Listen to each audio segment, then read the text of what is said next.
Bastien, voilà du boudin. Mais si tu veux. Ah ouais. Si tu veux.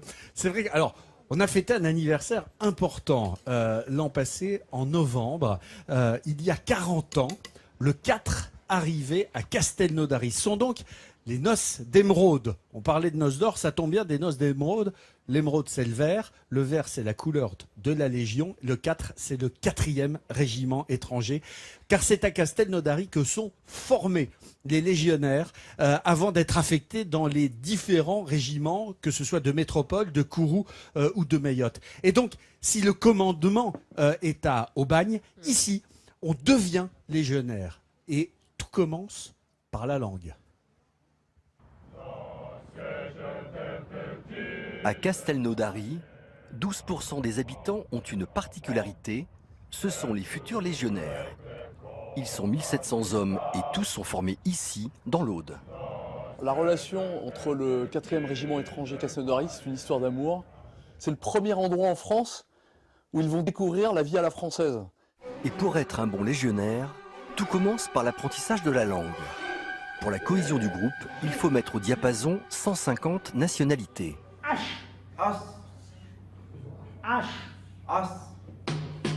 L'objectif, apprendre 100 mots en 4 semaines et 500 mots en 4 mois.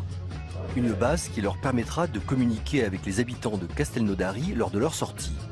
Mais en attendant, 90% de leur temps se passe dans la caserne. Et pour s'approvisionner, ils disposent à l'intérieur du régiment d'une véritable supérette, une autre façon de pratiquer la langue. Tous les matins, vous prenez vous mangez avant le footing, barre céréales. Toi, qu'est-ce que t'as pris? Barre céréales, soupe chinoise, café, banane. C'est une petite succursale du supermarché de Castelnaudary dans le régiment. C'est un lieu d'échange qui, d'une part, permet aux légionnaires de progresser dans la pratique de la langue française, et d'autre part, puisqu'il n'a pas le droit de sortir pour faire circuler en ville, il peut trouver la majorité des produits en alimentaire et en hygiène. Une fois par semaine, après s'être durement entraîné, le légionnaire a le droit de se rendre au club, comme on l'appelle ici. Une sorte de cafétéria où l'effort et l'exercice physique cèdent la place à la convivialité et à l'échange entre militaires. Pour la majorité des personnes ici, la famille est loin. Donc c'est un lieu où ils peuvent se détendre, parler entre eux, communiquer et avoir plus de cohésion les uns les autres. Si les Chauriens ne croisent les légionnaires qu'à de rares occasions lors de leur permission de sortie, les plus curieux peuvent exceptionnellement venir assister aux entraînements. C'est une fierté parce que la Légion c'est quand même une armée d'élite. Puisque Castelnaudary, c'est connu quand même par le cassoulet, puisque la capitale mondiale du cassoulet. Mais c'est aussi effectivement par la Légion, ça représente beaucoup de manifestations qui se font sur Castelnaudary. Et c'est quand même important d'avoir ce régiment depuis 40 ans. La Légion étrangère fait donc pleinement partie du paysage de Castelnaudary et est intimement liée à l'histoire de cette petite ville du Lauragais. Alors ce régiment ici à Castelnaudary, c'est 1500 personnels, c'est 300 familles, c'est à peu près 12% de la population et c'est un poids économique de 20 millions d'euros par an. C'est dire si c'est important ici, le 4 et la... Alors, la Légion, elle a été fondée en 1831 pour permettre l'intégration de soldats étrangers dans l'armée française. Et aujourd'hui, si on reprend toute l'histoire, que ce soit de la guerre de Crimée jusqu'à l'opération Barkhane ou l'opération Sentinelle, que ce soit des batailles de Cameron jusqu'à Colvézi, l'histoire de ces hommes qui ont endossé une histoire, qui ont accepté un code d'honneur, qui ont choisi la France pour défendre ses valeurs, ça devrait faire plus que jamais réfléchir, je trouve. Comme tu le dis, Jean-Seb, si bien, oui. Je ne sais pas si tu as noté, Jean-Seb, qu'à côté de toi se trouve le maréchal des logis-chefs Bouchard. Oui, oui, ah bah, tu peux montrer. Mais tu sais que c'était pas fait exprès. T'as pas fait exprès de mettre En revanche, j'aurais pu mettre une tenue polaire que j'avais achetée à Calvi quand je suis allée faire les reportages pour Zone Interdite au 2e REP. Donc j'avais vu les parachutistes. Alors je suis contente de découvrir vraiment les coulisses de la formation à Castelnaudary, mais ce sont des hommes magnifiques. J'avais passé 3 jours là-bas. Leur excellence, leur exemplarité, leur sens de la cohésion justement et de l'intégration est formidable. Donc c'est vrai que voilà, je salue tous ces hommes de la Légion étrangère. Moi je suis un peu bordée par les militaires parce que je viens de Castres et il y a le 8e RPIMA là-bas.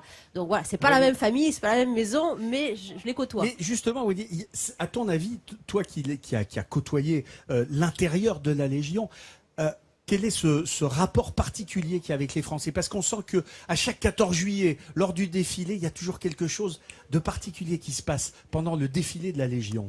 Bah, je pense que précisément c'est parce que ces hommes viennent du monde entier et qu'ils viennent servir la France. Donc ils viennent servir un pays qui n'est pas le leur, ils font la démarche pour cela. On avait dans l'idée que c'était parfois des hommes dont on ne connaissait pas tout à fait le parcours, dont on gommait un peu le parcours, des hommes un peu particuliers. C'est fini ça, c'est fini. Aujourd'hui ils ont des casiers, je crois, totalement vierges. C'est un peu la rédemption par l'incorporation dans ce corps d'élite. Aujourd'hui c'est l'amour de la France. Victor Ferreira, vous êtes bonjour. ancien légionnaire. Bonjour. Vous avez écrit des livres sur la Légion. C'est votre sentiment aussi de cet attachement particulier entre la France et la Légion? En fait, cet attachement, il est plus que particulier. En fait, vous l'avez dit tout à l'heure dans le reportage, il y a 150 nationalités à la Légion étrangère et qui se retrouvent tous en France et autour du français, en fait, parce qu'il n'y a pas d'intégration sans apprentissage de la langue. Et ce qui est important pour nous, légionnaires, c'est l'apprentissage du français qui est, au début de notre engagement, notre seule cohésion, en fait. Notre élément de cohésion et intérêt commun, enfin. Quels sont les liens que vous avez gardés, vous, avec la Légion? On reste légionnaire toute sa vie? En fait, on légionnaire un jour, légionnaire toujours. Ouais. On y est profondément attaché. D'ailleurs, vous parliez du livre que j'ai fait. Le premier livre que j'ai fait, c'est La Légion dans la peau, ouais. Par le biais du tatouage, en fait, où j'étais à la rencontre des légionnaires pour qu'ils puissent me témoigner de leur attachement à la Légion étrangère. Et donc vous êtes toujours, vous considérez toujours comme légionnaire? Enfin moi oui, je pense que oui. D'ailleurs mes camarades qui sont là, je pense que c'est très important pour moi. Et j'ai fait un deuxième livre qui s'appelle Légionnaire, où le légionnaire parle de lui-même à la première personne du singulier.